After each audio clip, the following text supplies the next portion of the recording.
Hey there, Miss Modest with another chapter of the Phantom Tollbooth.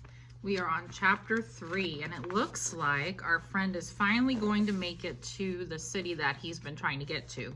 So the title of the chapter is Welcome to Dictionopolis. Remember when he first went through the Tollbooth, this was the city that he pointed to with his finger on the map that he wanted to go and explore. And he had met the ticking watchdog, and the watchdog got in the car with him. "You must excuse my gruff conduct," the watchdog said, after they'd been driving for some time. "But you see, it's traditional for watchdogs to be ferocious." Milo was so relieved at having escaped the doldrums that he assured the dog that he bore him no ill will, and in fact was very grateful for the assistance. "Splendid," shouted the watchdog. "I'm very pleased. I'm sure we'll be great friends for the rest of the trip. You may call me Talk."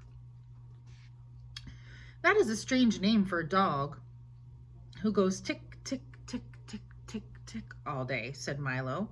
"Why don't they call you—" "Don't say it," gasped the dog, and Milo could see a tear welling up in his eye. "I didn't mean to hurt your feelings," said Milo. "That's all right," said the dog, getting a hold of himself. "It's an old story and a sad one, but I can tell it to you now. When my brother was born, the first pup in the family, my parents were overjoyed and immediately named him Tick, in expectations of the sound they were sure he'd make. On first winding him, they discovered to their horror that instead of going tick, tick, tick, tick, he went talk, talk, talk, talk. They rushed to the Hall of Records to change the name, but it was too late. It had already been officially inscribed, and nothing could be done. When I arrived, they were determined not to make the same mistake twice, and since it seemed logical that all their children would make the same sound, they named me Talk. Of course, you know the rest. My brother is called Tick because he goes talk, talk, talk, talk, talk, talk. And I am called Talk because I go tick, tick, tick, tick, tick. And both of us are forever burdened with the wrong names. My parents were so overwrought that they gave up on having any more children and devoted their lives to doing good work among the poor and hungry." "But how did you become a watchdog?" asked Milo, hoping to change the subject, as Talk was sobbing quite loudly now. "That," he said, rubbing a paw in his eyes, "is also a tradition. My family have always been watchdogs, from father to son, almost since time began. You see," he continued, beginning to feel better, "once there was no time at all, and people found it very inconvenient. They never knew whether they were eating lunch or dinner. They were always missing trains. So time was invented to help them keep track of the day and get places when they should.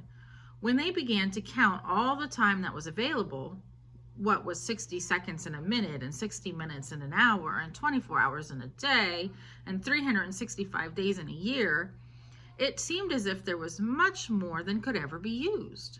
If there's so much of it, it couldn't be very valuable, was the general opinion, and it soon fell into a disrepute. People wasted it and even gave it away. Then we were given the job of seeing that no one wasted time again," he said, sitting up proudly. "It is hard work, but a noble calling. For you see," and now he was standing on the seat, one foot out the windshield, shouting with his arms outstretched, "it is our most valuable possession, more precious than diamonds. It marches on, it and tide wait for no man, and—" At that point in the speech, the car hit a bump in the road, and the watchdog collapsed in a heap in the front seat with his alarm again ringing furiously. "Are you all right?" shouted Milo. "Oomph," grunted Talk. "Sorry to get carried away, but I think you get the point.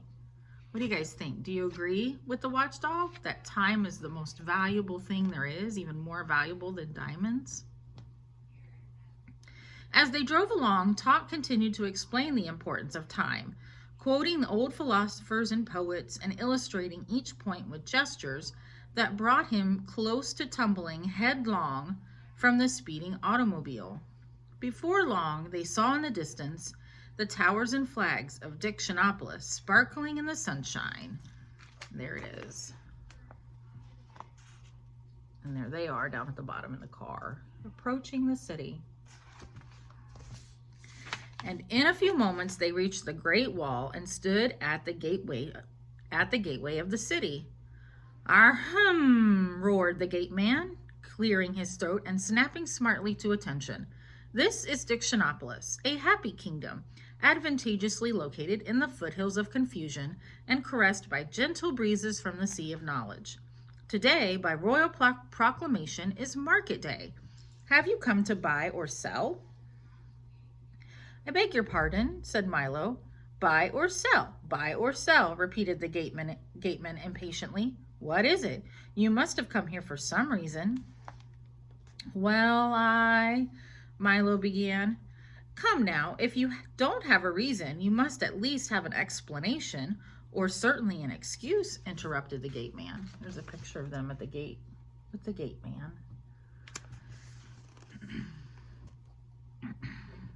Very serious, the gateman said, shaking his head. "You can't get in without a reason."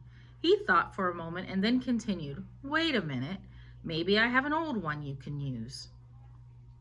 He took a battered suitcase from the gatehouse and began to rummage busily through it, mumbling to himself, No, this won't do, no.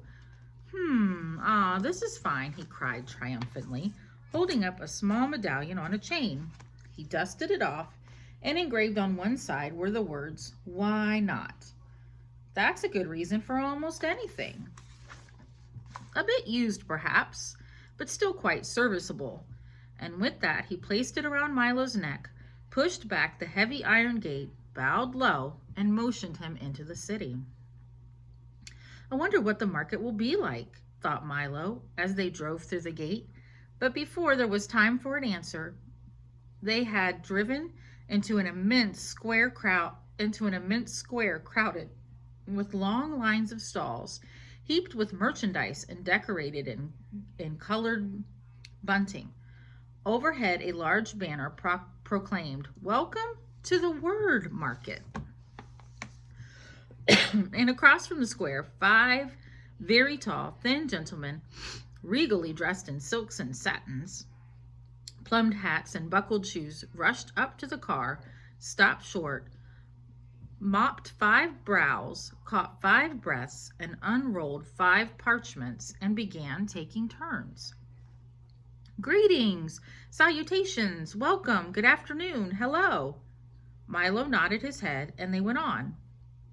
By the order of Azaz, the unabridged king of Dictionopolis, monarch of letters, emperor of phrases, sentences, and miscellaneous figures of speech, we offer you the hospitality of our kingdom, our country, nation, state, commonwealth, realm, empire, palatinate, principality. "Do all of these words mean the same thing?" gasped Milo. "Of course, certainly, precisely, exactly." "Yes," they all replied in that order. "Well then," said Milo, not understanding why each one said the same thing in a slightly different way, "wouldn't it be simpler to use just one word? It would certainly make more sense." "Nonsense, ridiculous, fantastic, absurd, bosh," they chorused again and continued. "We're not interested in making sense. It's not our job," scolded the first. "Besides," explained the second, "one word is as good as another, so why not use them all? Then you don't have to choose which one is right," advised the third. "Besides," sighed the fourth, "if one is right, then 10 are 10 times as right." "Obviously, you don't know who we are," sneered the fifth. And they presented themselves one by one as the Duke of Definition, the Minister of Meaning, the Earl of Essence, the Count of Connotation, the Undersecretary of Understanding.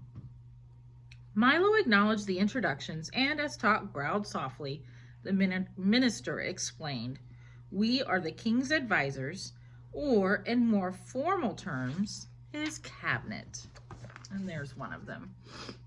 And that's where we'll stop for today. Let me know what you think so far about what's going on in Dictionopolis. What do you think? Are using these words fun or just a waste of time? Thanks. Have a great day.